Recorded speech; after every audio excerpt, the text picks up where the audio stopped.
जिस व्यक्ति को अपने कर्मों पर, अपनी काबिलियत पर, अपनी मेहनत पर भरोसा होता है ना, उसको पता है मैं जहां भी जाऊंगा राजा बन के दिखाऊं। कि जिस छोटी सी आयु में अगर भगवान से प्रेम करना है, भगवान से जुड़ना है, तो श्रीमद् भागवत कथा आपको भगवान से जुड़ाती है, उनसे प्रेम करवाती है। अगर जीवन की जो बड़ी बड़ी चीजें हैं उसको प्राप्त करना ही आपके जीवन की सबसे बड़ी सफलता है। क्या एक साधारण सी लड़की अपनी आवाज से पूरी दुनिया की सोच बदल सकती है? क्या आज का युवा हाथों में लेटेस्ट गैजेट्स लेकर भी अपने दिल में भगवान और अपनी जड़ों को संजोए रख सकता है? जी हां, आज की कहानी एक ऐसी ही रूहानी शख्सियत की है जिनकी मुस्कान में हिमालय सी शांति है और जिनकी वाणी में साक्षात मां सरस्वती का वास है। चलिए जानते हैं जया शर्मा के जया किशोरी बनने के उस सफर को जिसने अध्यात्म की परिभाषा ही बदल दी। आज के इस शोर शराबे भरे दौर में जहां लोग सुकून की तलाश में महंगी गाड़ियों और बड़े बंगलों में भटक रहे हैं, वहीं जया किशोरी जी ने दुनिया को बताया कि ईश्वर को धन्यवाद करना सीखिए। असली शांति कहीं बाहर नहीं बल्कि कृष्ण की भक्ति और सही कर्म के मार्ग में है। इस कहानी की शुरुआत होती है 13 जुलाई 1995 को राजस्थान के सुजानगढ़ की पावन मिट्टी से। एक मध्यम वर्गीय परिवार में जन्मी इस कन्या के भाग्य में कुछ ऐसा लिखा था जो इतिहास रचने वाला था। उनके पिता शिवशंकर शर्मा और माता सोनिया शर्मा ने अपनी बेटी में बचपन से ही वो संस्कार बोए जिन्होंने आगे चलकर एक विशाल वटवृक्ष का रूप ले लिया। जब उनकी उम्र की बाकी लड़कियां गुड़िया खिलौनों से खेलती थीं या कार्टून देखने में व्यस्त रहती थीं, तब नन्ही जया का मन कान्हा की बांसुरी की धुन में रमता था। उनके घर का माहौल शुरू से ही भक्तिमय था, जिससे उनके मन में बचपन से ही ये सवाल उठते थे कि ईश्वर कौन है और हम उनसे कैसे जुड़ सकते हैं। उनकी प्रतिभा का पहला चमत्कार तब दिखा जब वे मात्र 7 साल की थीं। कोलकाता के एक भव्य सत्संग में जहां हजारों की भीड़ बड़े बड़े विद्वानों को सुनने आई थी, वहां इस नन्ही सी बच्ची ने जब भजन गाना शुरू किया तो पूरा पंडाल मंत्रमुग्ध हो गया। उस छोटी सी बच्ची की आवाज में वो दर्द और वो खिंचाव था कि लोगों की आंखों से आंसू छलक आए। उनकी इसी अलौकिक प्रतिभा और कृष्ण के प्रति उनके अटूट प्रेम को देखते हुए उनके गुरु पंडित गोविंदराम मिश्र जी ने उन्हें नाम दिया किशोरी जी। ये केवल एक नाम नहीं था, बल्कि उनकी भक्ति की एक नई पहचान थी। जैसे जैसे जया जी बड़ी हुईं, उनके सामने एक बड़ी चुनौती थी अपनी पढ़ाई और अपनी भक्ति के बीच संतुलन बनाना। अक्सर लोग सोचते हैं कि जो धर्म के मार्ग पर चल पड़ा उसे शिक्षा की क्या जरूरत, लेकिन जया जी ने इस रूढ़िवादी सोच को जड़ से मिटा दिया। उन्होंने कोलकाता के मशहूर महादेवी बिरला वर्ल्ड एकेडमी से अपनी स्कूल की पढ़ाई पूरी की और फिर बीकॉम की डिग्री हासिल की। वे रातों को जागकर कॉलेज की किताबें भी पढ़ती थीं और भोर में उठकर श्रीमद् भागवत का पाठ भी करती थीं। उन्होंने साबित किया कि एक हाथ में शास्त्र और दूसरे में आधुनिक शिक्षा हो तभी एक व्यक्तित्व पूर्ण बनता है। उन्होंने बहुत कम उम्र में ही पूरी श्रीमद् भागवत कथा को कंठस्थ कर लिया था। ये कोई साधारण उपलब्धि नहीं थी, बल्कि उनकी कुशाग्र बुद्धि और कृष्ण के प्रति उनके अटूट समर्पण का परिणाम था। वे कहती हैं कि शिक्षा हमें दुनियादारी सिखाती है तो संस्कार हमें इंसानियत सिखाते हैं। जया किशोरी जी की लोकप्रियता का सबसे बड़ा मोड़ तब आया जब उन्होंने नानी बाई रो मायरो की कथा सुनाना शुरू किया।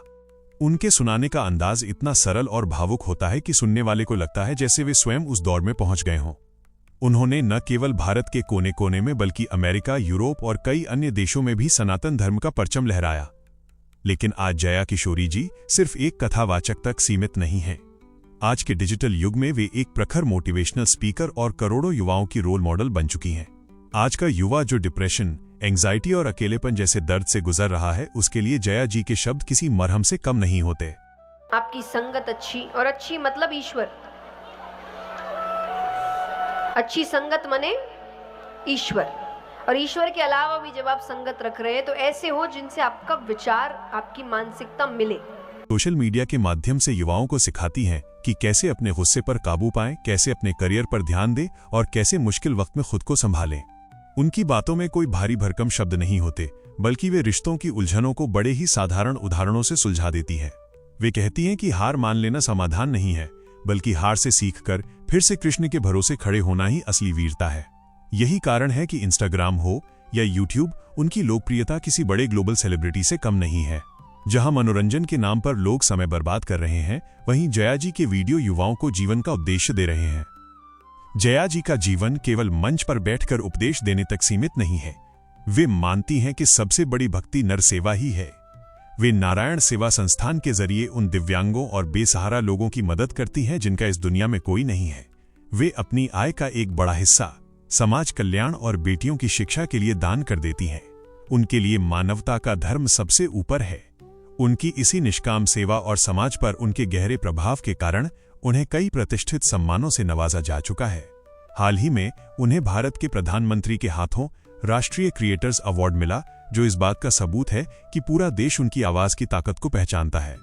एक साधारण लड़की से लेकर देश की सबसे प्रभावशाली आध्यात्मिक वक्ता बनने तक का उनका ये सफर हमें बहुत कुछ सिखाता है। यह सफर हमें सिखाता है कि सफलता केवल पैसों से नहीं, बल्कि आपके चरित्र और आपके संस्कारों से मापी जाती है।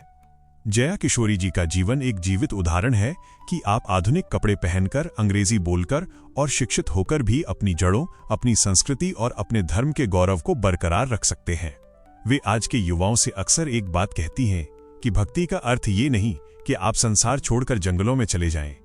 भक्ति का असली अर्थ है कि आप संसार में रहें, अपनी सारी जिम्मेदारियां पूरी करें, लेकिन अपने मन को हमेशा उस परमात्मा से जोड़े रखें।